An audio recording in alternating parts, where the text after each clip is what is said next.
अस्सलाम वालेकुम, मैं इमदाद सुमरो। तीन अहम मामलात आपके सामने रखने जा रहा हूँ। एक है आर्मी चीफ का तकर्रुर जो हो चुका हुआ है, नए आर्मी चीफ का तकर्रुर, और चार्ज संभालेंगे 30 जून को। दूसरा, कल बजट पेश कर लिया गया।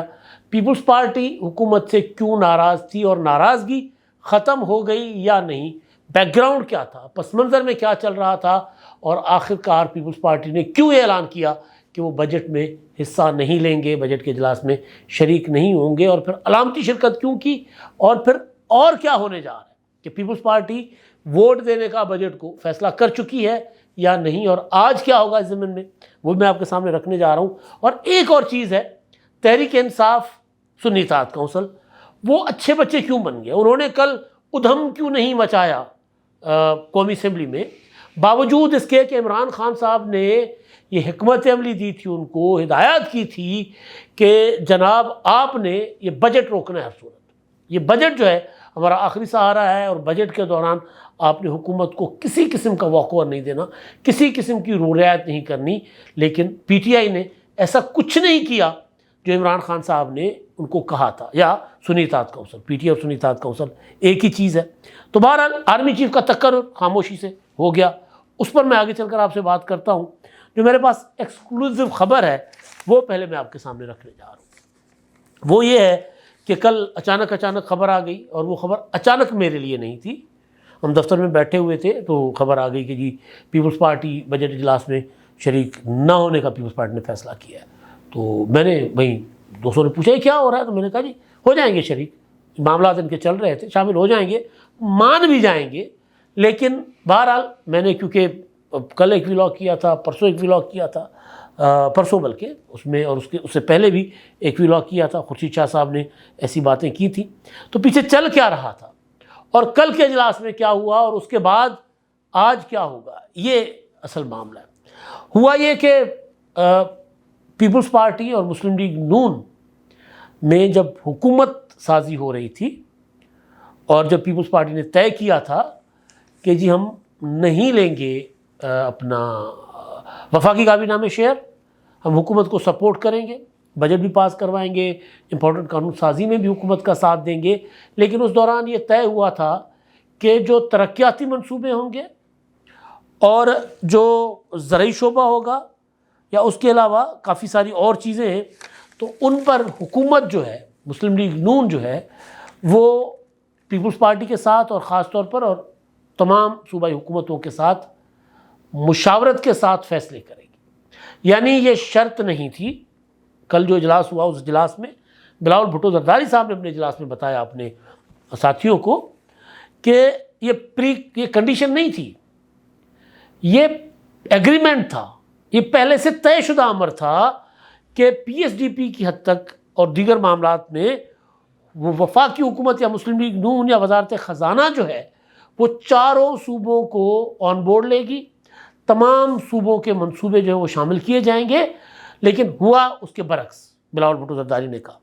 तो बिलावल भुट्टो ने उससे पहले अपनी जो सेकेंड ईयर लीडरशिप थी उनको उन्होंने इंगेज किया था, और परसों, यानी एक तो इजलास कल हुआ ना बजट के दौरान, लेकिन एक इजलास उससे पहले हुआ था, और उस इजलास में भी जो पीपल्स पार्टी के MNAs थे, कल वाले इजलास में दोनों पार्लियामानी पार्टी थी, सेनेटर्स भी थे और MNAs भी थे। लेकिन जो परसों इजलास हुआ था, जिसके बाद शाजिया अता मरी साहिबा ने प्रेस कॉन्फ्रेंस भी की थी, उस इजलास में सारी चीज़ें सामने रख दी गई थी। पार्टी के MNAs ने सारी चीज़ें सामने रखी, और फिर बिलावल भुट्टो जरदारी साहब को बताया गया। और ख़ास तौर पर जो जनूबी पंजाब के MNAs थे उन्होंने बहुत ज़्यादा शिकायतें की। उन्होंने कहा कि जी मसला ये है कि जो MNAs है सिंध से, उनको तो कम से कम सूबाई हुकूमत की तो सपोर्ट हासिल है ना। उन्होंने ये शिकायत लगाई बिलावल भुट्टो को कि हम वफाकी हुकूमत के इत्तेहादी हैं, पंजाब में भी हमने हुकूमत को वोट दिया है मुस्लिम लीग नून की, लेकिन हमारे लिए प्रॉब्लम बहुत ज़्यादा पैदा की जा रही है। एक तो ताउन ना करना और बात है ना, हमारे काम ना होना और बात है, लेकिन हमें सूबाई इंतज़ामिया, सूबाई हुकूमत, डिस्ट्रिक्ट एडमिनिस्ट्रेशन हमें तंग कर रही है। तो उसके बाद फिर हुकूमत से रब्ता किया गया था परसों, और हुकूमत ने के सामने तहफ़्फ़ुज़ात रखे गए जो कुछ तस्लीम किए गए थे।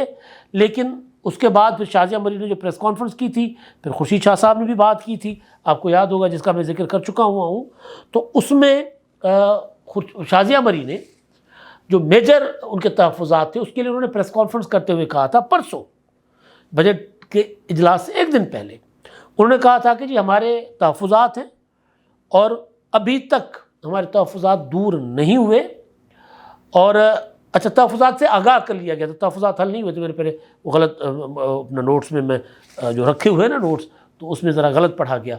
अपनी जो है ना वो तहरीर जो है उर्दू वाली बड़ा मुश्किल होती है, मुझसे नहीं पढ़ी जाती। बहरहाल, तो फिर शाजिया मरी साहिबा ने प्रेस कॉन्फ्रेंस में कहा था कि भाई हमने इनके सामने तहफ़्फ़ुज़ात रखे थे और हुकूमत को, मुस्लिम लीग नून को कहा था कि आपके पास एक दिन का वक्त है, हमें हमारे तहफ़्फ़ुज़ात दूर करें। और वो वक्त जो था वो परसों का था और कल क्योंकि बजट पेश होना था, तो फिर कल दोबारा इजलास हुआ।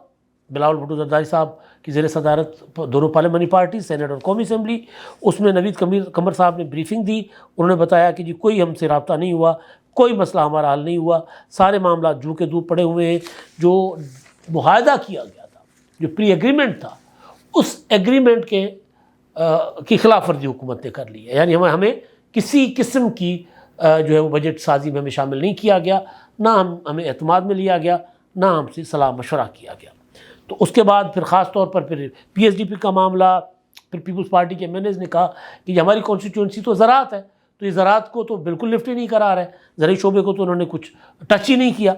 इसके अलावा काफ़ी सारी और चीज़ें थी। सक्खर कराची मोटरवे के हवाले से बात हुई कि जी वो बिला जवाज़, बिला वजह से उसको ताख़ीर का शिकार बनाया जा रहा है, इदारों को प्राइवेटाइज़ किया जा रहा है, PNW का जिक्र हुआ। तो इस तरह की चीज़ें जो थी, उन सारी चीज़ों का जो है ब्रीफ किया गया अपना नवीद कमर साहब और दीगर का रहनुमाओं की तरफ से। और फाइनली ये फैसला हुआ कि जी हम बजट सेशन में शरीक नहीं होंगे, हुकूमत को बता दिया गया। उसके बाद इसहाक डार साहब जो हैं वो दौड़े दौड़े बिलावल भुट्टो जरदारी साहब के पास पहुँचे, उनको कहा कि जी हम आपके तहफ़्फ़ुज़ात दूर करने को तैयार हैं, आज बजट सेशन में शामिल हो जाएँ। तो क्योंकि अभी बजट के असल मराहल तो आगे आने ना, कल तो बजट तजावीज़ पेश हुई थी, मंजूरी तो बाद में होनी है।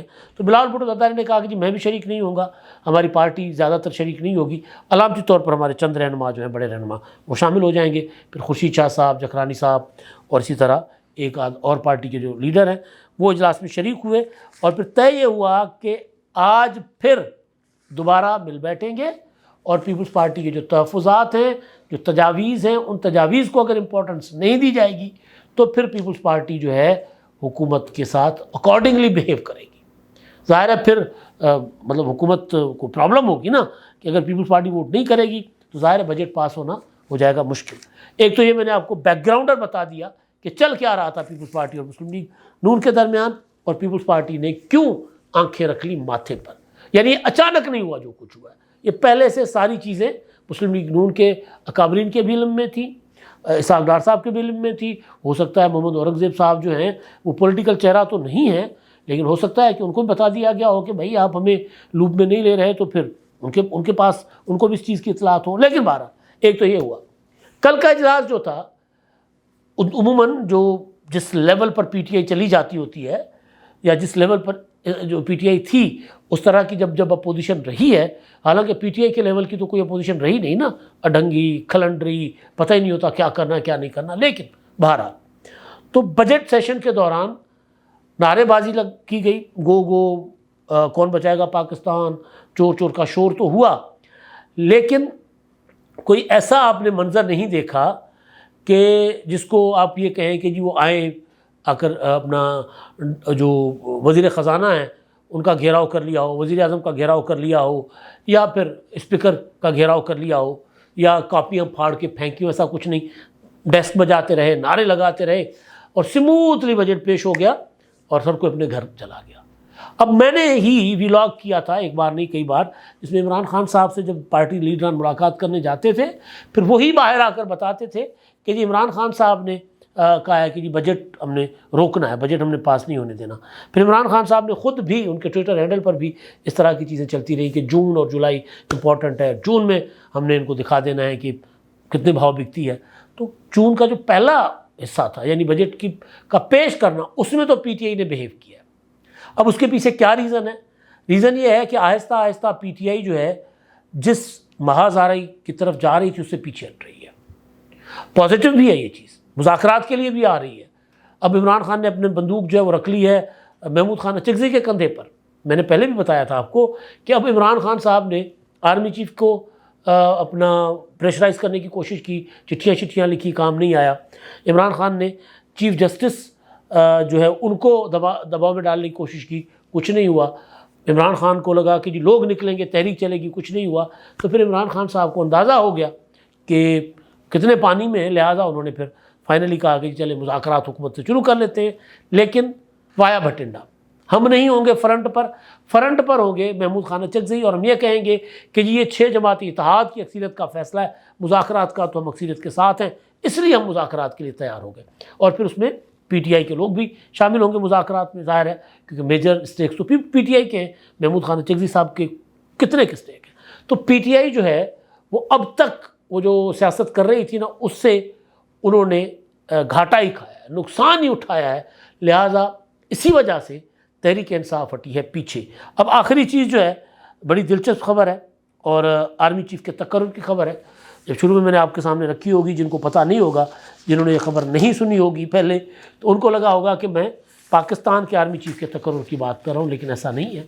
हमारे पड़ोसी देश इंडिया में, भारत में, वहाँ पर जो आर्मी चीफ हैं, मौजूदा आर्मी चीफ मनोज पांडे साहब जो हैं, जनरल मनोज पांडे, वो रिटायर हो गए। गुज़िश्ता माह उनकी रिटायरमेंट हो गई थी, लेकिन उनको 1 माह की एक्सटेंशन दे दी गई, क्योंकि इंतखाबात चल रहे थे और इंतखाबात के दौरान फिर मुनासिब ये समझा गया कि जी कमान चेंज नहीं करते, क्योंकि वहाँ पर तो बड़ा स्ट्रॉन्ग सिस्टम है ना इंडिया में, वहाँ इलेक्शन कमीशन ही सारे मामला चला रहा होता है। तो बहरहाल 1 माह की एक्सटेंशन उनको दे दी गई, और फिर वजारत दिफा ने ऐलान किया कि जनाब vice chief of army staff जो थे हैं, बल्कि अभी भी, जनरल उपेंद्रा द्विवेदी, उनको नया आर्मी चीफ मुकर्रर कर दिया गया है, और वो 30 जून से चार्ज संभालेंगे।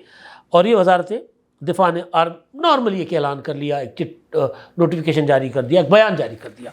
अब आप सोचें कितना एक फ़र्क है हमारे सिस्टम में, और सिस्टम में तो नहीं, लेकिन हमारे यहाँ और इंडिया में कितना एक फ़र्क है।